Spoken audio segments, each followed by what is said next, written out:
Okay இவங்க எந்த மாதிரி லவ்க்குள்ளே கமிட் ஆகிறாங்கன்னு பார்த்தீங்கன்னா, ஓகே லவ்லாம் வரும், சூப்பராக இருக்கும், நல்லா என்ஜாய் பண்ணுவாங்க, வெளியே சுற்றுவாங்க. ஏன்னா துலாம் பொறுத்த வரைக்கும் நிறைய வந்து சுற்றணும், ஷாப்பிங் பண்ணணும், ரெஸ்டாரண்ட்ஸ் போகணும், அந்த மாதிரி கொஞ்சம் காஸ்ட்லியான லவ்வாக தான் வந்து இவங்க லவ் வந்து போகும். அதெல்லாம் தான் துலாம் வந்து ரொம்ப விரும்பும். ரொம்ப வந்து எமோஷ்னலாக போகிறது, ரொம்ப வந்து அழுகுறது, ஆர்ப்பாட்டம் பண்ணுறதுலாம் கிடையாது. அவங்க வந்து நல்லா ஜாலியாக என்டர்டெயின்மெண்ட்டாக இருக்கணும், ஃபன்னாக இருக்கணும். கொஞ்சம் மிதுனத்துடைய குவாலிட்டிஸ் கொஞ்சம் வந்து துலாமுக்கும் வரும். பட்டு காதல்ன்றதை வந்து ரொம்ப அழகாக சூப்பராக வெளிப்படுத்தக்கூடியவர்கள் வந்து பார்த்திங்கன்னா துலாம் தான். ஓகேவா?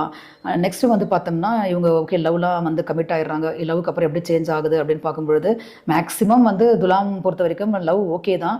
பட் சிலருக்கு நிறைய பிரேக்கப் வரும். ஏன்னா வந்து ஒன்றுக்கு மேற்பட்ட காதலை வந்து துலாம் வந்து ஃபேஸ் பண்ணும்.